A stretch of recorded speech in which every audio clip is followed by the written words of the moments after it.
Buffkin Oliver was also a newcomer to Tempe at about the same time we were, only he came from the state of Mississippi, and he came under very difficult circumstances. 1963 in Mississippi was a year of turmoil. So Buffkin Oliver felt compelled to take a stand along with other United Methodist ministers in the Mississippi Conference. In January of 1963, he and the other ministers signed a paper claiming that racial discrimination had absolutely nothing to do with the teachings of Jesus. Some of them had crosses burned in their front yards. Some family members were threatened. And 19 of the 28 ministers in that conference left the state of Mississippi. And Buffkin Oliver was one of them. That's when he came to Christ Chapel. Social justice and social activism seemed to be part of our DNA at Dayspring. It was very small. I pulled in the parking lot 5 minutes before service and there wasn't a soul anywhere near the place. I thought, do I have the wrong day? It was such a new experience being in the round.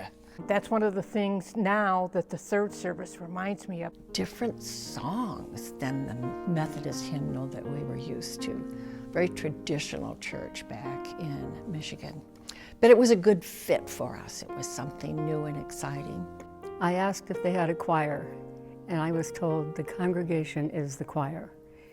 And sure enough, we had Jim Whitelaw stood up. He was real tall, and he would lead the singing.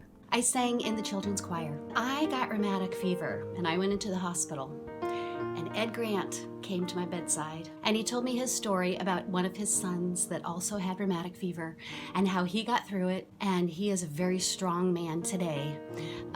And so that really helped me to get through that terrible time. And I kept talking to Ed Grant saying, we need to have a preschool here, we need to have a preschool here.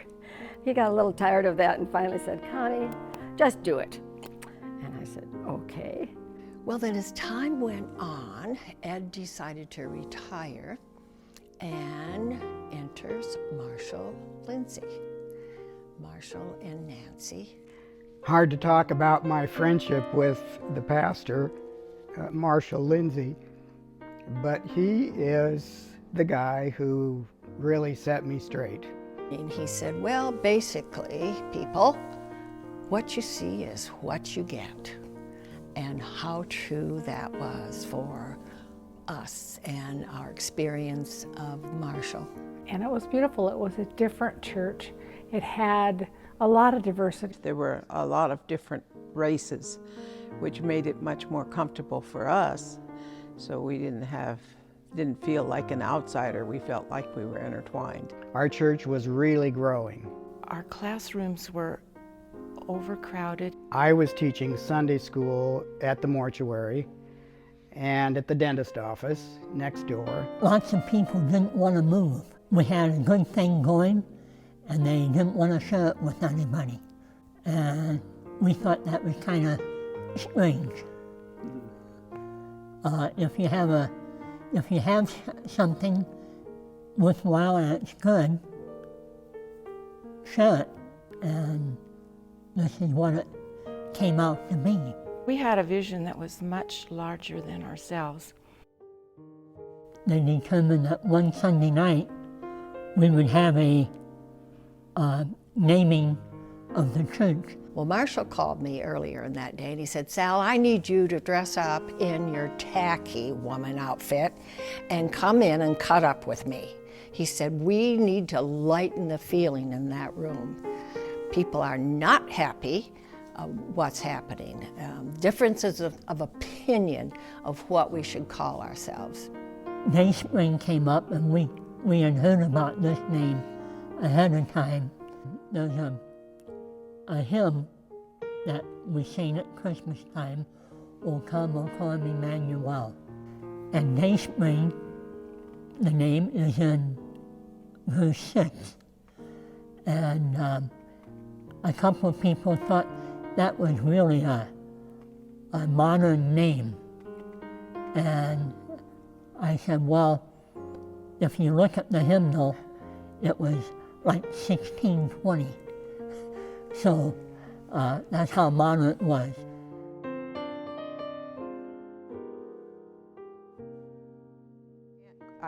Every now and then when I go to write the monthly donation I make to tithe to the church, I start to always put a C and I say, oh no, this is Dayspring.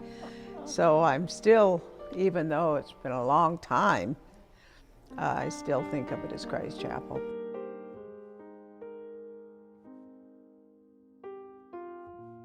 And we had this big sign that said, Future Home of Dayspring United Methodist Church.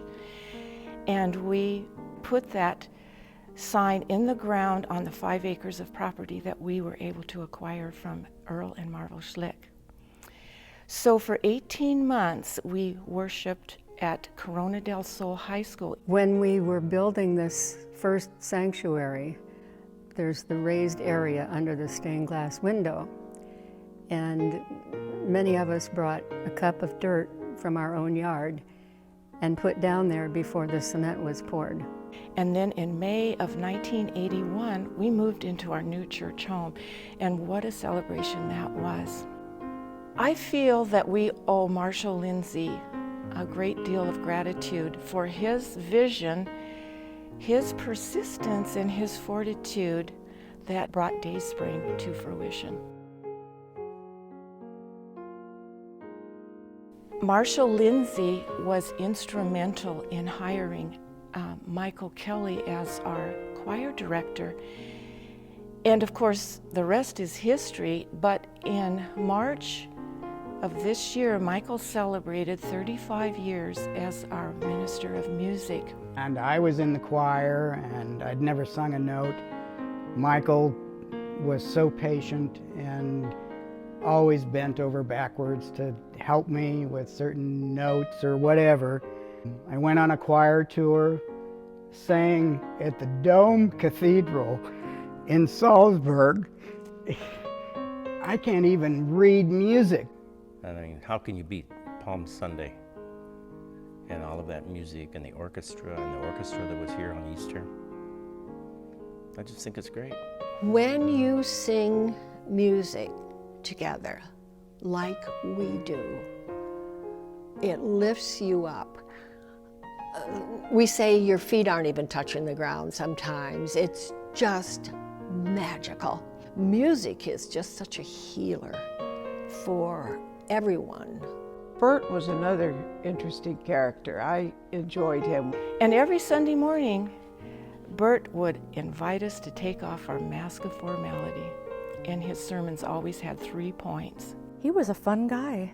We have a 25-year-old relationship with this village and the people in there, and we've watched their children be born, and we've mourned with them when we come back and somebody has died, and we've watched their kids go to high school, which in the early years, children did not go to high school because they had no way to get there.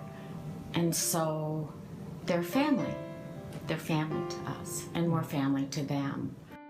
So we did a lot of growing during that time, and we outgrew that church. That was supposed to last us for 10 years. 3 years later, it was like, we don't have enough space. And that's when they decided to build the sanctuary and the 2-story education building.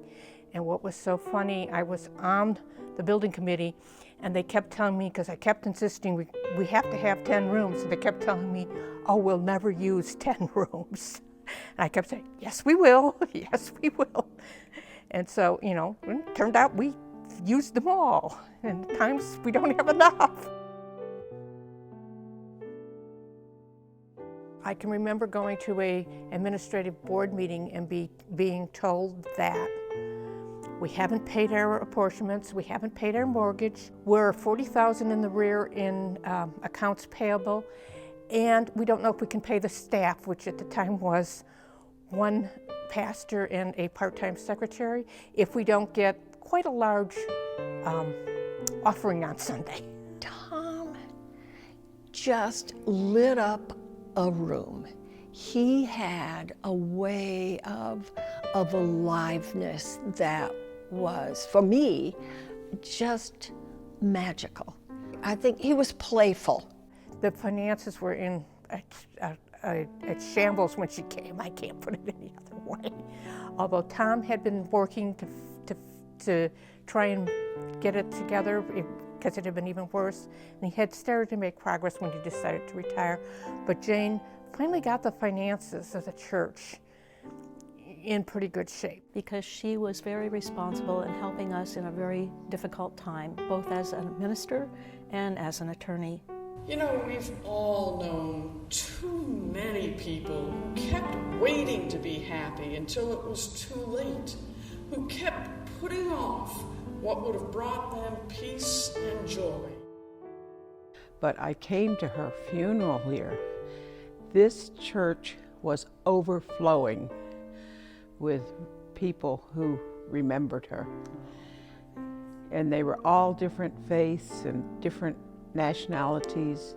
When Jane passed away suddenly, we were blessed again, you know, for one short year with a retired minister. Marvin was, again, a very accepting, kind-hearted person, like everybody that's been here at Dayspring. It's been a family. It's been my family church. People that have taken care of me when I needed help, and good friendships have come out of it. There's always been that feeling of acceptance here.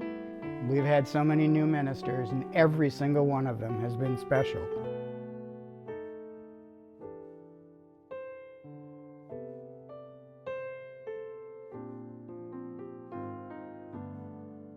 And they've all fit in.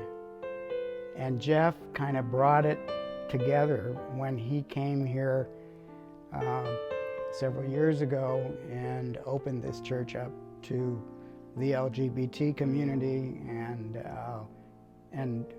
I'm really proud to be a member of this church.